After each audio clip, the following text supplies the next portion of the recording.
you're most proud of this year? Yeah, I guess the biggest thing is being able to accomplish the things I accomplished, through dysfunctional year, pretty much. I know that you want it. Come from the bottom, come from the top. Gotta go get it. Stay on the grind, never give up. When do you want it? Gotta go get it. I'm sorry. We're wasting one of your years. You take the bad and you turn it into positive, and I just want to continue to take my game to another level. Never lose when you really making moves. Hey, James Harden isn't the only superstar that wants out of H-Town Houston. We got a problem. Stephen A. Smith, Max Kellerman, I'm Molly Karam-Rose. Happy Friday, y'all. Happy Friday. How y'all doing? You look nice, Stephen A. Thank you. Not as nice as you in that yellow. You know I love Max the yellow. Always. You know I love the yellow. Thank you. It's nice. Appreciate it. All right, let's get it, guys. So we know James Harden wants out, but according to the Houston Chronicle, the Texans think they can mend this relationship. They think there's hope that it can all work out. And obviously, no surprise, there has been a ton of trade interest in Deshaun Watson. Stephen A., Yeah. Where's the best destination for him? Deshaun Watson would be the Miami Dolphins. I love the idea of Chris Greer, an African-American GM, Brian Flores, an African-American coach, with Deshaun Watson. Obviously, their defense is good. Their offense needs some additional weapons. We understand that. But I'm taking into consideration where he's coming from with the Houston Texans. I don't care what anybody says. Something went wrong there. Something went dreadfully wrong there. And when I look at the Houston Texans right now, and I see what's transpiring with them as an organization and how Deshaun Watson is desperately trying to get out of there, so much so that he's willing to go public and say the things that again, when I say public, obviously through his representation, he has said he wants out.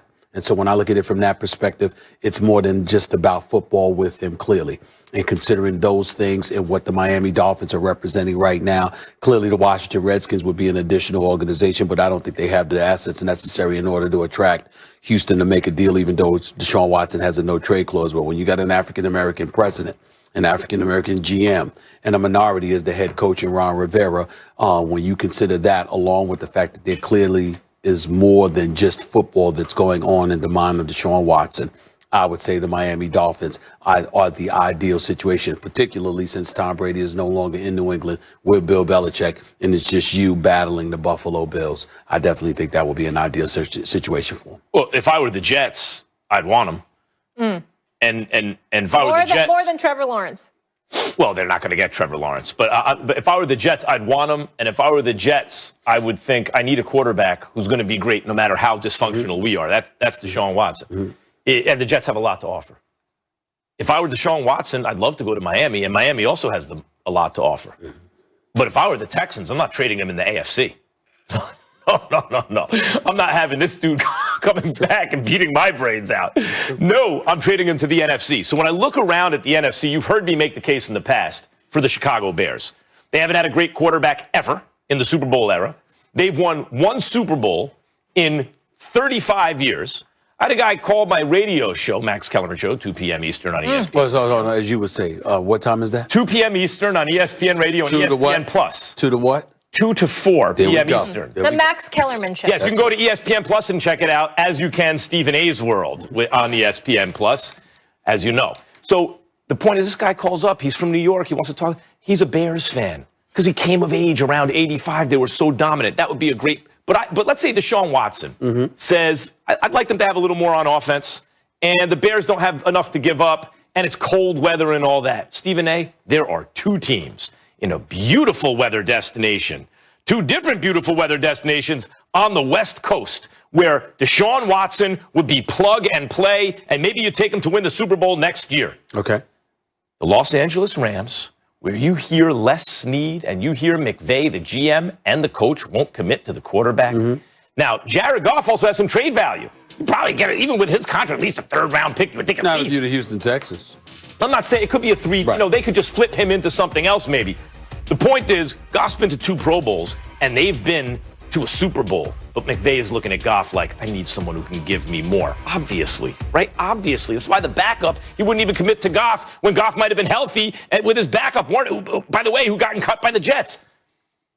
Deshaun Watson on the Rams with McVay is a whole lotta. That's a problem. And then, of course, in San Francisco.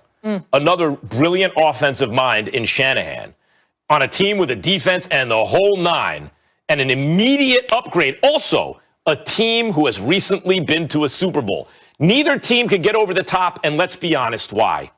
The quarterback. They were good enough to get them there, not good enough to win it. Is Deshaun good enough to win it? You put him on either one of those teams, and those teams, like, probably they'd be my Super Bowl pick, at least to get there preseason. Well, listen, I'm not going to argue with you about San Francisco. Certainly, LA. I thought we were taking into account the plausibility of it all in terms of what assets they could offer the Houston Texans in order to make this happen.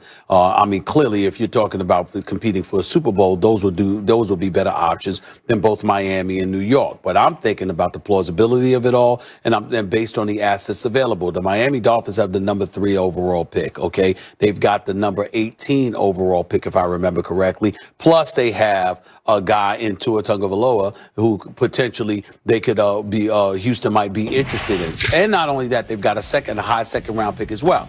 So I'm thinking about those things. In the case of the Jets, they had 2 and 23 in the first round, number 34 in the second round, and you have Sam Darnold. So they could have definitely, I think, from a plausibility perspective, both Miami and New York can compete with one another to make very, very attractive offers to Houston. That's where I'm coming from with that. And obviously, the Miami Dolphins are in a much, much better situation than the New York Jets at this particular moment in time. You remember, they missed the playoffs, but they won 10 games this past season. So I'm looking at that. I'm looking at management. I'm looking at the assets that they have available. The New York Jets, we got to remember, they've got about $66 million in cap space, but this is the same organization that hasn't been in the Super Bowl since 1969. This is the same organization that's had loads and loads of trouble. You hired somebody that showed up to a press conference high. We don't know that definitively, but Adam Gase looked high.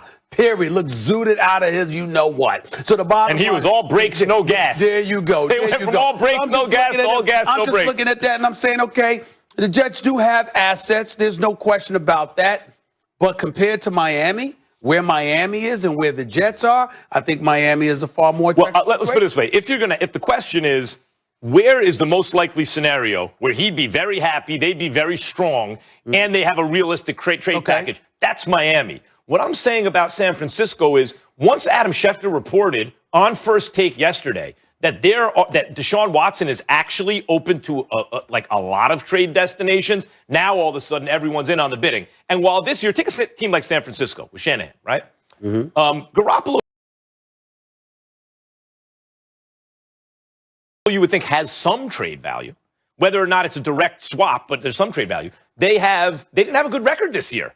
So they have the 12th pick in the draft. They're high up in the second round, the 43rd. They were decimated by injuries. Decimated by injury. Yeah. So they have 2 good draft picks in this draft, and they could offer a future first also. And by the way, they have cap space. They got about, I think, at $22 million in change cap space. Like, they could swing it if they decided we are that quarterback away from the Super Bowl. And by the way, guys, I think they are. I think they are that quarterback away from the Super Bowl. Who?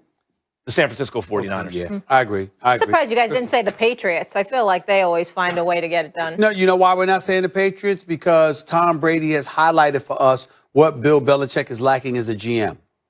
And that's the key. First of all, it's a couple of things. Number one, what kind of talent are you going to surround them with? And number two, and not to say that Bill Belichick would ever say this, because I don't believe he ever would. But the mentality that we make the decisions, you just go out there and play. If there is an environment in the National Football League where that clearly exists, and it is not to be questioned, it's in New England. The difference between Houston and New England, one could easily argue, is that New England has championship trophies to show for their for their approach to things, whereas the Houston Texans don't have such a thing. But still, in all, if you're Deshaun Watson and you're trying to get the hell out of a particular situation and you want to have more cachet, more say, well, if Tom Brady was limited in the amount of say he had, what the hell with Deshaun Watson? I don't care how good you are. You ain't going up to Foxborough and trying to run anything. Yeah, I would say that I'd love to see him with Belichick, right? Let's answer some more questions. Because Brady doesn't need Belichick. They do need a quarterback. What does Belichick need? Belichick's never been willing to pay a premium for quarterback. Never. Like, he didn't draft Brady's replacement in the first round. They always the second round, third round, right? Brady was 6th round. Yeah. He doesn't invest in quarterback. And even Cam was off the scrap heap. Or So wide receivers. I don't know if, and he may have to adjust his thinking because I actually believe the NFL that he was existing in over the 20 years that he was winning with Brady was actually less dependent on quarterback play. Well, and now the way the quarterbacks are look at the protected defenses and the way the rules have changed to favor the offense constantly, you probably need a premium quarterback. But you're saying he needs to adjust his thinking, and you're not wrong. But let's be specific here. We've been told, according to numerous reports that I've read and heard, you have a staff in New England that does a hell of a job. It's just that after the season is over, shortly thereafter, reportedly, Bill Belichick is just basically thrown up to the wayside and said, I got it from here. So he's not listening You mean in the enough. offseason to evaluating talent? He's not listening enough to the people he's put in positions to help make these decisions. I mean, no one works the draft better. All right, let's get to another quarterback with issues. This one might be personal.